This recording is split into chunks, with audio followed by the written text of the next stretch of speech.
नमस्ते दोस्तों, स्वागत है आप सभी के आपके अपने YouTube channel Aradhana and vlogs पे। दोस्तों, आज की वीडियो में हम मंगला गौरी व्रत की कथा को सुनेंगे। तो चलिए दोस्तों, कथा को सुन लेते हैं। एक समय की बात है, पंपापुर नाम के एक गांव में एक साहूकार अपनी पत्नी के साथ रहता था। उसके पास सब कुछ था सिवाय एक संतान के। इसी बात को लेकर वे पति पत्नी बहुत परेशान रहते थे। एक दिन उसके घर एक साधु पधारे। साहूकार और उसके पत्नी ने साधु महाराज के खूब स्वागत आदर सत्कार किए और साधु महाराज को अपने दुख के बारे में बताया कि भगवान की कृपा से मेरे पास तो सब कुछ है, परंतु सिर्फ एक संतान की कमी है। साधु महाराज साहूकार और उसके पत्नी को बहुत दुखी अवस्था में देखकर बोले कि तुम अपनी पत्नी से कहो कि सावन के महीने में मंगलवार के दिन किया जाने वाला मंगला गौरी का व्रत रखे और संपूर्ण पूजा विधि भी बताई। सावन माह आया। साहूकार की पत्नी सावन के पहले मंगलवार से ही माँ मंगला गौरी का व्रत शुरू की और माता पार्वती के विधि विधान से पूजन किया।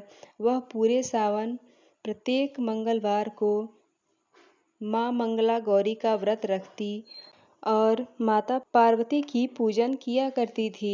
इस तरह उसने लगातार कई महीने किया, व्रत को टूटने नहीं दिया।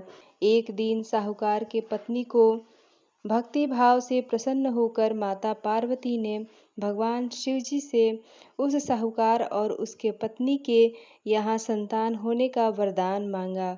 उसी रात साहूकार के सपने में आया कि जिस आम के पेड़ के नीचे गणेश भगवान का प्रतिमा विराजमान है, उस पेड़ का आम तोड़कर अपनी पत्नी को खिला दो, तुम्हें संतान जरूर होगा। अब साहूकार ऐसे पेड़ को ढूंढने लगा जिसके नीचे गणेश जी की प्रतिमा विराजमान हो। कई दिनों तक ढूंढता रहा। आखिरकार एक दिन उसे वैसा आम का पेड़ मिल ही गया जिसके नीचे गणेश जी की प्रतिमा विराजमान थी। फिर क्या था, साहूकार नीचे पड़े ईंट पत्थरों से आम को तोड़ने लगा। आम तो टूटा, परंतु एक पत्थर भगवान गणेश जी की प्रतिमा को लग गई, जिससे गणेश भगवान प्रकट हुए और गुस्से में उस साहूकार को श्राप दिया कि स्वार्थी मानव, तुमने अपने स्वार्थ के कारण मुझे चोट पहुंचाई है, उसी तरह तुम्हें भी चोट लगेगी। माता पार्वती के वरदान से तुम्हें पुत्र तो प्राप्त होगा, परंतु वो मात्र 21 साल तक ही जीवित रहेगा। सांप के काटने की वजह से उसकी मृत्यु हो जाएगी। ऐसा श्राप सुनकर साहूकार घबराकर कांपने लगा। उसने घर आकर आम का फल अपनी पत्नी को दिया और गणेश जी की श्राप को नहीं बताया। समय बीतने पर साहूकार के यहाँ एक सुंदर बालक जन्म लिया। साहूकार ने अपने पुत्र का नाम मनु रखा। समय के साथ साथ वो भी बढ़ने लगा और 20 वर्ष का हो गया। अपने पिता के साथ व्यापार में हाथ बटाने लगा। एक दिन वे दोनों भोजन करने के लिए गांव के ही तालाब के पास पेड़ के नीचे बैठकर भोजन करने लगे। इतने में गांव के ही दो लड़कियां कपड़े धोने के लिए उसी तालाब के पास आईं। एक का नाम था मंगला और एक का नाम था कमला। दोनों आपस में बातें करते हुए कमला ने मंगला से कहा कि मंगला, तुम्हें तो याद ही होगा कि मैं काफ़ी दिनों से मंगला गौरी का व्रत कर रही हूँ। कुछ दिनों बाद ही मैं इस व्रत का उद्यापन कर दूंगी। इस व्रत के करने से मुझे अपने मन वांछित वर की प्राप्ति होगी, फिर मैं सुखी से रहूंगी। तुम भी अगले साल सावन के महीने से मंगला गौरी का व्रत शुरू कर देना। तुम्हें भी मनपसंद वर के साथ अखंड सौभाग्य की प्राप्ति होगी। कमला की बातों को सुनकर मंगला हाँ में सिर हिलाई।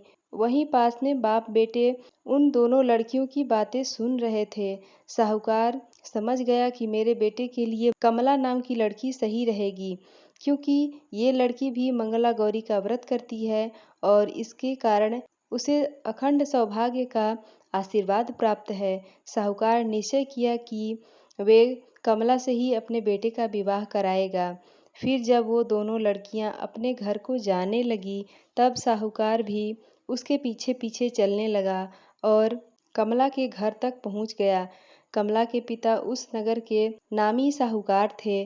कमला के पिता ने कमला और साहूकार के बेटे मनु के विवाह के लिए तैयार हो गए। मनु का विवाह कमला के साथ हो गया।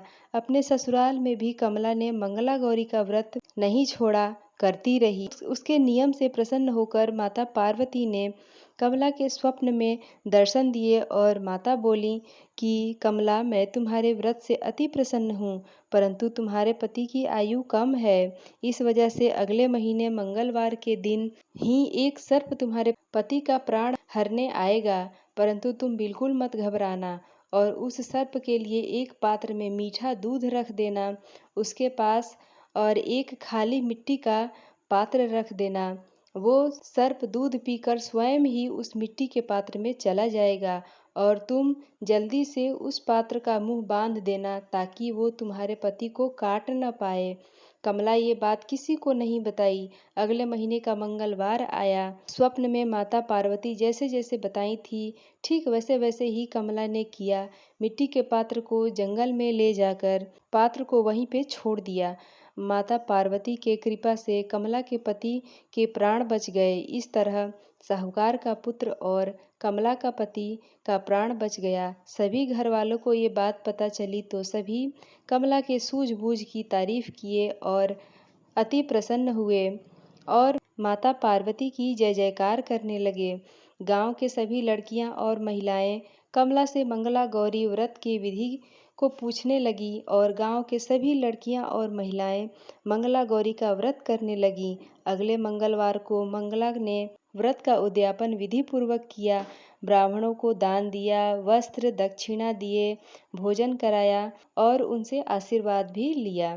तो दोस्तों, ये थी मंगला गौरी व्रत की कथा। कथा आपको कैसी लगी कमेंट में ज़रूर बताएं। मिलते हुए इसी तरह के एक और वीडियो के साथ, तब तक के लिए बाय।